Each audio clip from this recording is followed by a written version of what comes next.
Right now, ladies and gentlemen, Bob Newhart. Thank you. Thank you very much. Many of you may have read The Hidden Persuaders. It's about advertising. And one of the points the book made was that the real danger of the public relations man or the advertising man was that they were creating images. And they felt that in the presidential campaigns, the candidates were really getting closer and closer together. There was no real difference between them.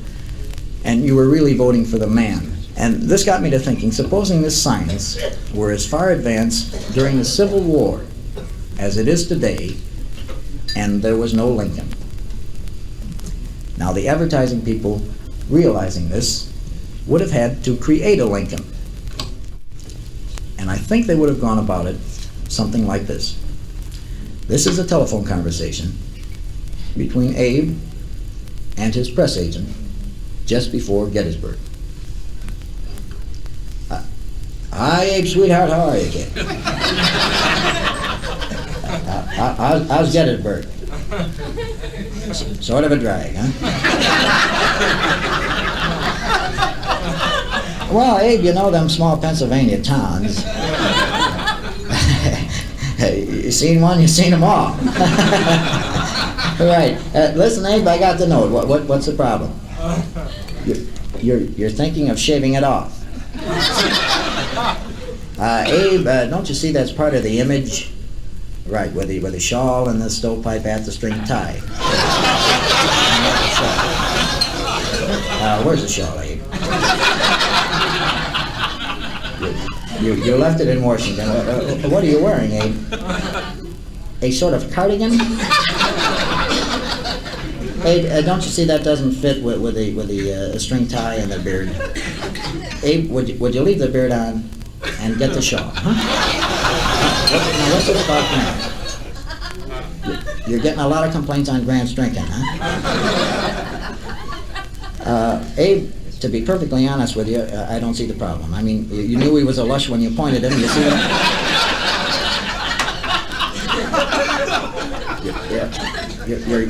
You're gag writers. Yeah, you're gag writers here.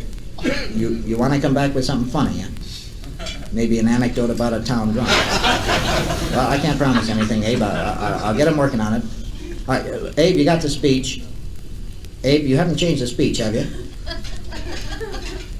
Abe, what do you change the speeches for? A couple minor changes, I'll bet. All right, what are they? You what? You typed it. Abe, how many times have we told you on the backs of envelopes? I understand it's harder to read that way, Abe, but it looks like you wrote it on the train coming down or something like that. Abe, could you do this? Could you memorize it and then put it on the backs of the envelopes? We're getting a lot of play in the press on that. How are the envelopes holding out? You could stand another box. All right, I'll all right. What else, Abe? You changed 4 to 87? I understand it means the same thing, Abe. Well, Abe, that's meant to be a grabber. Abe, we test marketed that in Erie, and they went out of their minds about it. Trust. Well, Abe, it's sort of like Mark Anthony saying, "Friends, Romans, countrymen, I've got something I want to tell you." You see what I mean, Abe? What else? People will little note nor long remember. Hey, what could possibly be wrong with that? They'll remember it. Hey, they'll remember it. It's the old humble bit. But you can't say it's a great speech. I think everybody's going to remember it, Abe. But you come off a braggart, don't you see that? Hey, Abe, do the speech the way Charlie wrote it, would you? The inaugural address swung, didn't it? All right, anything else? You talked to some newspaper men. Abe, I wish you wouldn't talk to newspaper men. Well, you always put your foot in. No, that's just what I mean, Abe. No. You were a rail splitter, then an attorney.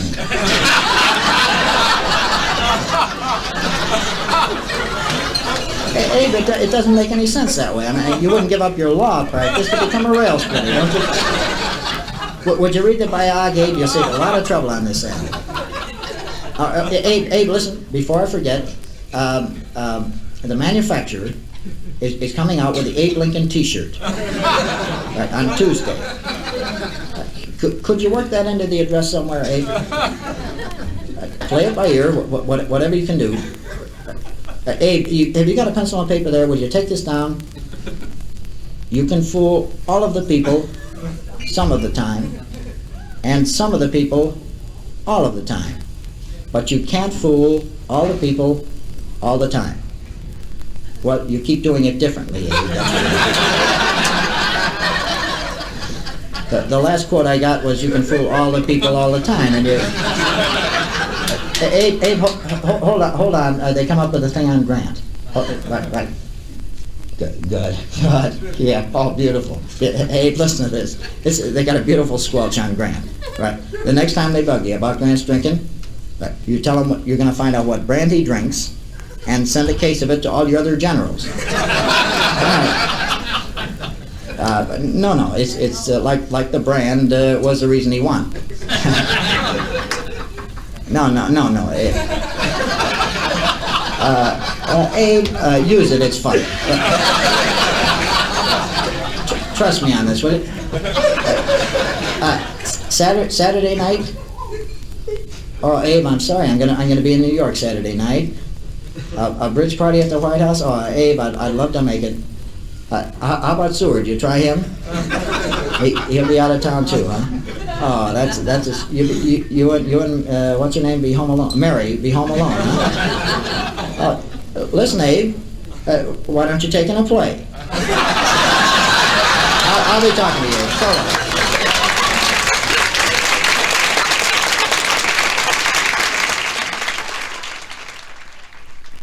long. We have a show in Chicago called The Silent Service, and it's about the submarines in peace and war. They had one on about 2 weeks ago, and it dealt with this nuclear submarine which went around the world for 2 years and never pulled into port. It was sort of an endurance test for the sailors to find out how they would react under these situations. And the whole thing was kind of summed up in the last 5 minutes by the captain of the submarine, and he gave an address to the crew just as they were about to surface after completing this 2-year trip. And it went something like this. Men, I know you're all anxious to be reunited with your loved ones, in some cases your wives. But we have a few moments before we surface, and I've just jotted down some things that I think are kind of important. I wouldn't take the time if I didn't. First of all, I think we ought to give the cooks a standing ovation for the wonderful job they've done. So if you men want to stand now, and let's really hear it for the cooks. I don't think you men realize the difficult problem it is aboard a submarine to... you men want to stand now for the cooks? Come on now, men, let's let bygones be bygones and hear it for the cooks, huh? Look, man, I'm not going to surface until I hear it for the cooks. All right, that's a little better. Today, as we add another glorious page to the history of the U.S.S. Codfish, I think it's important that we reflect on some of the past glories of the Codfish. I don't know how many of you men know this, but the Codfish holds a record for the most Japanese tonnage sunk, being comprised of 5 freighters and 15 aircraft carriers. A truly enviable record. Unfortunately, they were sunk in 1954.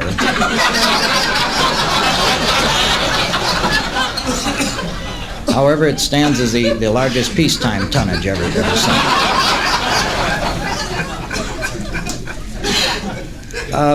Our voyage has received a lot of coverage in the newspaper, and I'd like to present our side of it. I think our firing on Miami Beach can best be termed ill-timed.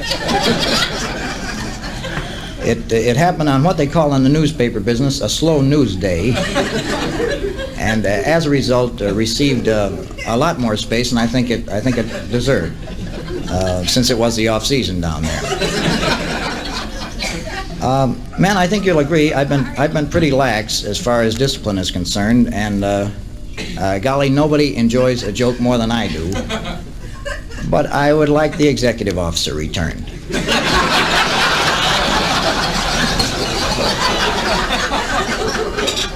Now, we've looked in the torpedo tubes, we've looked in your bags, and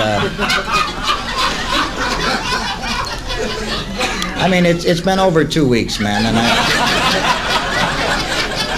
we're just damn lucky that it wasn't the navigational officer or someone real important like that. Looking back on the mutiny, I think a lot of the trouble stemmed from the fact that you men weren't coming to me with your problems. As I told you, the door to my office is always open. I think you know why it's always open. That was stolen. I'd like that returned. It looks like the work of the same man. But since we started the cruise on such a low note, I think it's important that we try to end it on a high note. And to me, there is nothing more impressive in the Navy as a submarine breaks water to see a bunch of sailors in their dress blues as they come rushing up out of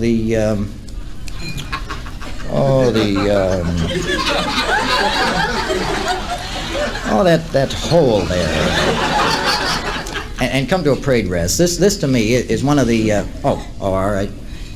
Men, I've just been notified that we'll be surfacing in just a moment, and you might be happy to know that you'll be gazing on the familiar skyline of either New York City or Buenos Aires. Is that? I can't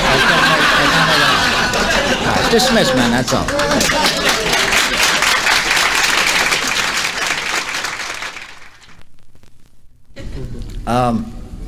I got thinking about inventions. Now, inventions today are handled entirely different than they were, say, 100 years ago. They set up new product corporations, they have sales promotion firm, and they look at the invention in a business-like way. And this got me to thinking, supposing the Wright brothers had gone to a new product corporation to market their new invention called the aeroplane. I think if they had, a guy from the sales promotion firm would have talked to him on the phone, something like this. Hello, who is this, Orville? Where's Willard? Wilbur, I'm sorry. And he'll be on late at the bicycle shop all week, huh? Listen, I talked to the guys here at the office, and we're real excited about this thing. We really think you got something. Well, we got a couple questions. I think you pretty much agree with us that the only way to make any loot on it is to start booking passengers as soon as possible. Right. Yeah, well, we may pick up a little on the baggage gimmick, you know, if we set it low enough, but not enough to make it worthwhile. Well, I got a couple questions. Now, all the pictures we got show either you or Wilbur lying on the wings. Now, when we start booking passengers, oh, they will, huh?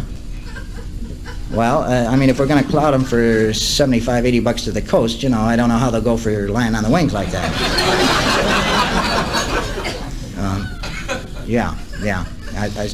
How many could you handle, do you suppose? 5 on either side, that's top, huh? Yeah, well, I mean, that's your end of it. I don't want to get into that. Listen, is there any way of putting a John on it? Well, Jerry came up with an idea, which I kind of like. Maybe we could set up a little snob appeal thing and get, you know, maybe 2 classes, one with a John, one without. You know? You see what I mean? Yeah. Well, right away, we got 2 problems. Obviously, how the hell did they get back to it is the first one. And secondly, you're going to be flying over cities, you know what I mean? Well, I mean, some poor clown walking down the street, you know. Well, let's put it this way, bad press. You see what I Well, you think, listen, how are things coming on the plane? At Kitty Hawk last week, how'd it go? 105 feet, huh? That's all. Do the 12 guys still have to push it down the hill? They do, huh? Well, see, that's going to cut our time to the coast. I mean, if we got to land every 105 feet. All right, well, listen, you work on it and get back to me. All right, I'll be talking to you, Orville. Goodbye.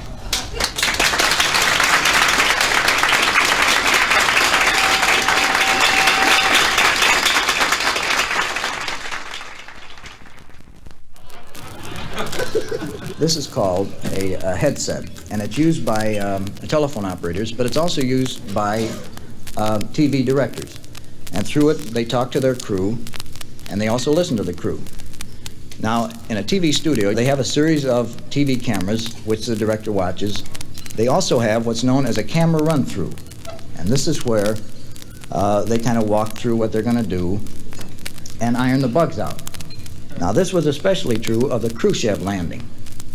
A lot of people don't know that Khrushchev landed a day ahead of time. And he kind of walked through what he was going to do so that they could set the cameras.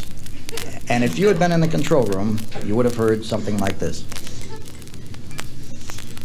All right, Jerry, cue the plane. All right, have the plane come down. That's the way. All right, have the plane land. All right, taxi. All right, Jerry, have him stop on the chalk marks if you can. All right, he's going, that's all right, he's going fast. It's all right. All right, camera one, get in tight on the door. Get in tight on Khrushchev. A what? A mustache? I don't think so, Jerry. Jerry, you're on the wrong guy. You're on the wrong... fact sheet I got says he should be a short, stocky guy in a gray suit. Keep him. That's him. All right, have him wave to the crowd. Tell them they'll be make a note. We're gonna have to spray the plane. I'm getting too much glare off it.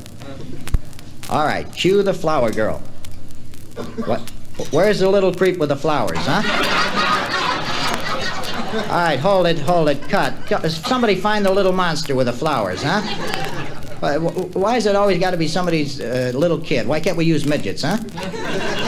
All right, have him get back in the plane. All right, you got the flower kid? All right, hang on to her, will you?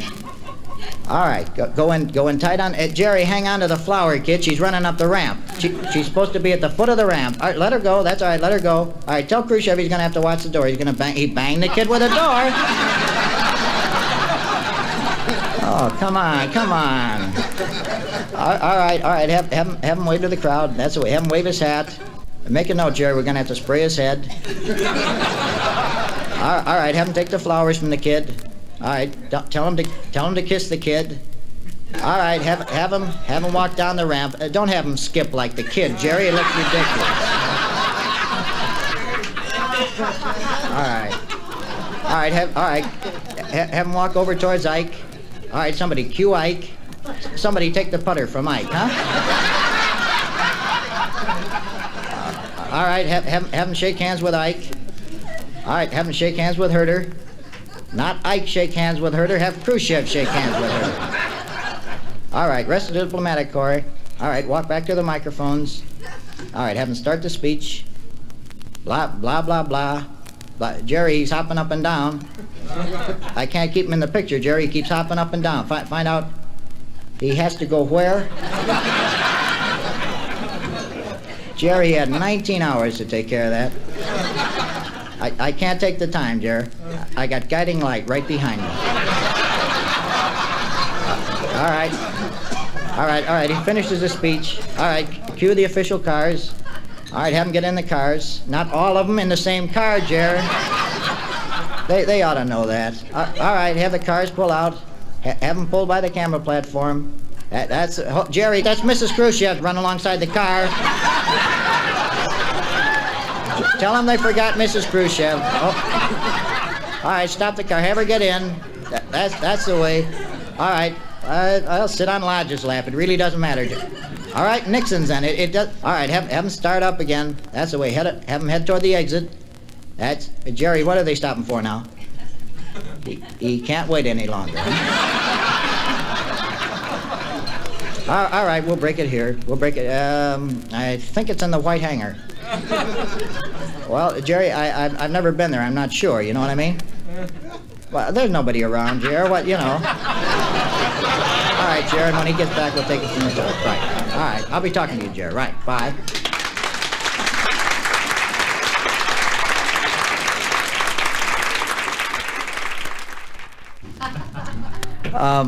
As I said, there was a thing in the paper tonight about documentaries, and I've had an idea for a long time for what I think is a wonderful documentary, which has everything. For instance, you go to work, you come home at night, and you never really think about it. It's mechanical, it's routine. But there are a group of men who every day, when they go to work, never know if that night they'll return, because they face death in 100 different ways. And I'm talking about America's driving instructors. And I'd like to present the first episode in the new TV series called The Driving Instructor. Now, I'd like to have you picture, if you would, this is a car. I'm the driving instructor, and seated next to me is a woman driver. How do you do? You're Mrs. Webb, is that right? Oh, I see you've had one lesson already. Who is the instructor on that, Mrs. Webb? Mr. Adams. I'm sorry, here it is, Mr. Adams. Just let me read ahead and kind of familiarize myself with the case. How fast were you going when Mr. Adams jumped from the car? 75? And where was that? In your driveway. How far had Mr. Adams gotten in the lesson? Backing out. I see, you were backing out at 75, and that's when he jumped. Did he cover starting the car and the other way of stopping? What's the other way of stopping? Throwing it in reverse. That's right. Oh, that would do it. You're right. That would do it. All right. You want to start the car? Mrs. Webb, you just turned on the lights. You want to start the car? They all look alike, don't they? I don't know why they design them that way. All right, let's pull out into traffic. Now, what's the first thing we're going to do before we pull out into traffic? What did Mr. Adams do before he let you pull out into traffic? Well, I mean, besides praying, let's say.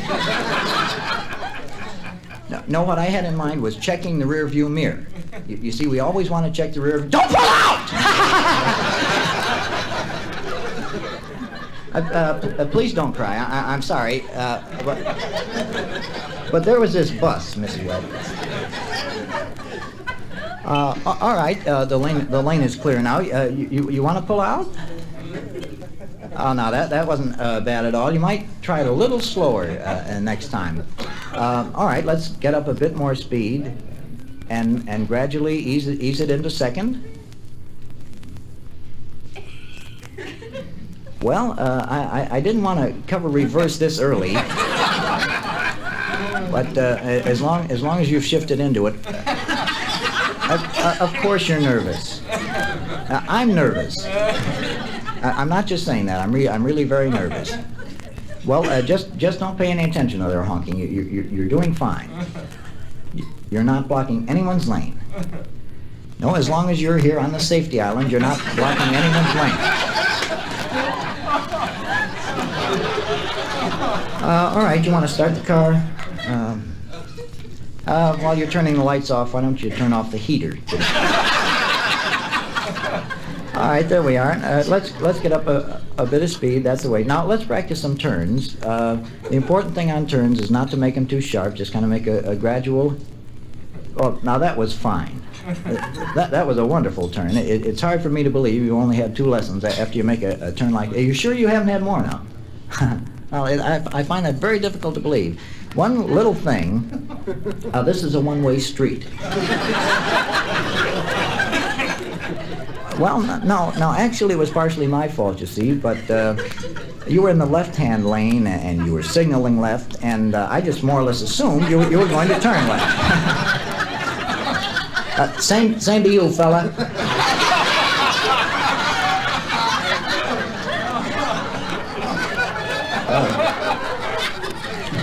No, I don't know what he said, Mrs. Webb.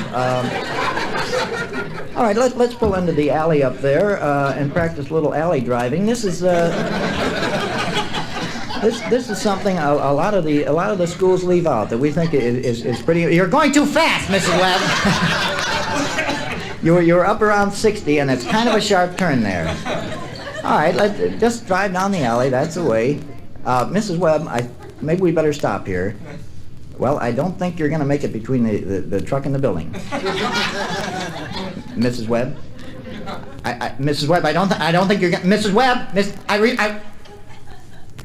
I really didn't think you were going to make it. That just shows you we can be wrong, too. No, I'll get out on your side. That's all right. Mrs. Webb, maybe it might be a good idea if we went over to the driving area. They have a student driver area over a few blocks away, and maybe traffic throws you. Maybe that's the problem. Well, turn here on the street, right, and it's only about a block up. All right, turn right here. Well, now, that was my fault again. You see, I meant the next street. Not this man's lawn. Sir? Sir, would you mind turning off the sprinkler, please? For just a minute. Newly seated? Is that right? That's always the way, isn't it? Well, I don't suppose it is so damn funny. All right, Mrs. Webb, you want to back out and get off the man's creeping bend, is that right? Yeah, just back out, Mrs. Webb. Thank you very much, sir, for... Oh, now we hit someone, Mrs. Webb. Remember, you're going to watch the rear view mirror. Remember, we covered that. The red light blinded you. The flashing red light blinded you. The flashing red light on the car you hit blinded you.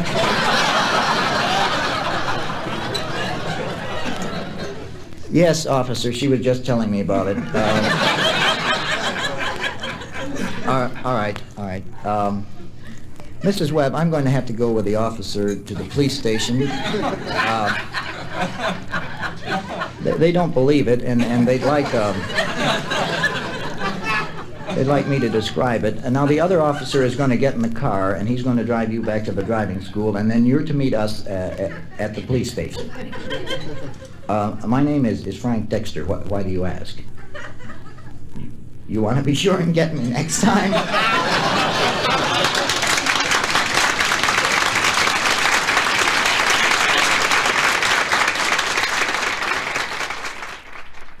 I got thinking about baseball and how games are marketed today. You know, you go to a game manufacturer and they figure everything out and decide whether the game is right for the public or not, and then they market it.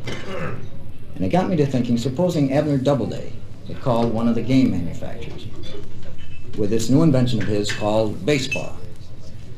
Now, I think a phone conversation would have taken place something like this. Hello, Olympic Games. What can I do for you, Mr. Doubleday? You got a game. How many couples? 18 people? That's a hell of a lot of people. Well, the ideal game is, 2-3 couples, come over to the house, they get a little smashed, and, you can't play it in the house either. See, you got two things right there against you. All right, tell me about it. All right, you got 9 guys on each side, yeah, and you got a pitcher and a catcher, and they throw this ball back and forth, and that's all there is to it. All right, a guy from the other side stands between them with a bat. I see. And he just watches them? Oh, I see. He swings at it. He may or he may not swing at it. Depending on what? If it looked like it were a ball. What's a ball, Mr. Doubleday? You've got this plate, and as long as it's above the knees, but below the shoulders, yeah. No, go ahead, I'm listening. Yeah. It's a strike. Three strikes and you're out, and 3 balls. Not 3 balls, 4 balls. Why 4 balls, Mr. Doubleday? Nobody's ever asked you before. Or he may hit it. If he hits it, what happens? He runs as far as he can before somebody catches it. As long as it stays what? As long as it stays fair. And what's fair, Mr. Doubleday? You've got these 2 white lines? Is this a rib? Is this one of the guys in the office? Who is it? Mr. Doubleday, that's the most complicated game I've ever heard in my life. Forget it. Right. Mr. Doubleday, listen though. You come up with anything, 2, 3 couples, you be sure and let us know, huh? All right, Mr. Doubleday, I'll be talking. Right.